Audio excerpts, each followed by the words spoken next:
गरीब किसान की संघर्ष की कहानी है जो कड़ी मेहनत करता है, और रामू की पत्नी जो समझदार और हिम्मत वाली है।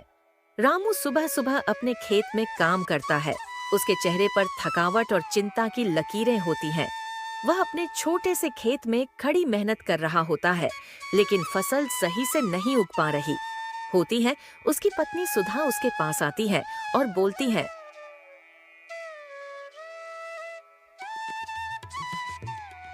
रामू, तुम रोज रोज इतना काम करते हो, कब तक यही हाल रहेगा? खेतों की फसलें तो ठीक से हो नहीं रही हैं।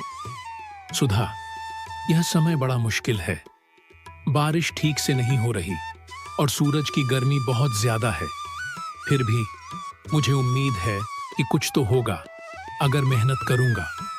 लेकिन कर्ज का बोझ बढ़ता जा रहा है और मुंशी जी बार बार पैसे मांग रहे हैं। रामू, तुम चिंता मत करो, हम मेहनत करेंगे और भगवान का आशीर्वाद मिलेगा। लेकिन तुम्हें खुद पर और मेहनत पर विश्वास रखना होगा। हम दोनों मिलकर काम करेंगे। सुधा, लेकिन कर्ज का क्या होगा? अगर इस साल भी फसल नहीं उगी तो हमारे पास देने के लिए क्या होगा? सुधा, भगवान ने हमें जीवन दिया है तो कोई रास्ता जरूर निकालेगा। हमें उम्मीद नहीं छोड़नी चाहिए। कुछ दिन बाद रामू मुंशी जी के पास जाता है।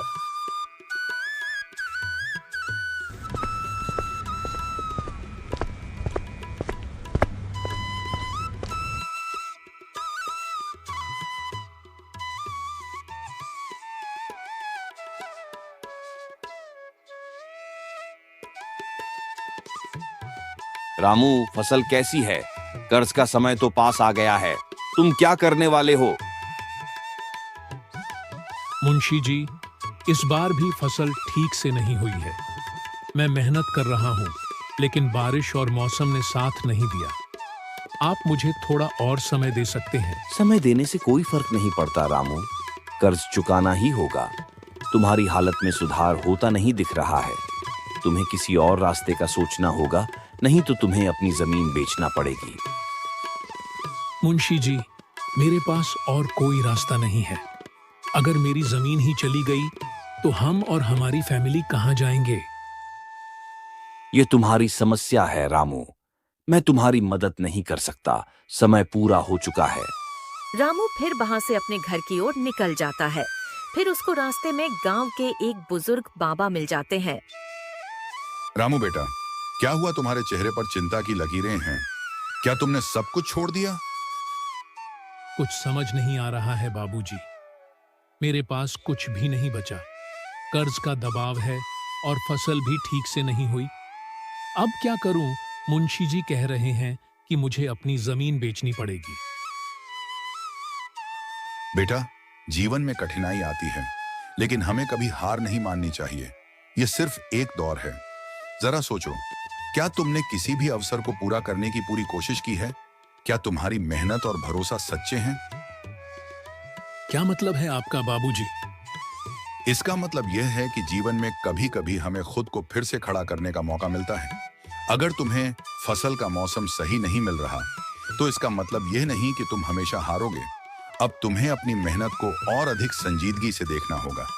जब भी मुश्किलें आएं, हमें उन्हें अवसर की तरह देखना चाहिए। लेकिन बाबूजी, हमें समय पर कर्ज चुकता करना भी है। जब तक तुम मेहनत करते रहोगे, भगवान तुम्हारा साथ देगा। अगर तुम्हें लगता है कि कर्ज की वजह से सब खत्म हो जाएगा, तो तुम खुद को हार मानने दे रहे हो। याद रखो, हर दिन नया है और हर सुबह नई उम्मीद लेकर आती है। रामू और सुधा मिलकर नए तरीके से अपने खेत में काम करने का निर्णय लेते हैं। वे पुराने साधनों की बजाय कुछ नए तरीके अपनाते हैं। रामू की मेहनत में अब ज्यादा उमंग और उम्मीद होती है। उन्होंने पहले की तुलना में ज्यादा मेहनत करना शुरू दिया होता है और धीरे धीरे उनका मनोबल भी बढ़ने लगता है। देखो, हमने मेहनत की है, अब हमें भगवान का आशीर्वाद जरूर मिलेगा। सुधा, इस बार हम कोशिश नहीं छोड़ेंगे। अगर इस साल भी नुकसान हुआ तो हम फिर से अपना रास्ता बदलेंगे। कर्ज की चिंता अब कम हो गई है।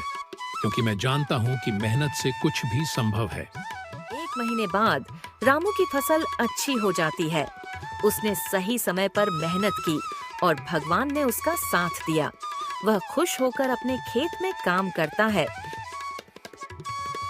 सुधा, देखो, हमारी मेहनत रंग लाई। इस बार फसल बहुत अच्छी हुई है। अब हम कर्ज चुकता कर पाएंगे और बाकी बचत भी कर सकते हैं। रामू, मैंने तुम पर हमेशा विश्वास किया था। हमारी मेहनत और भगवान की दुआ ने हमें जीत दिलाई।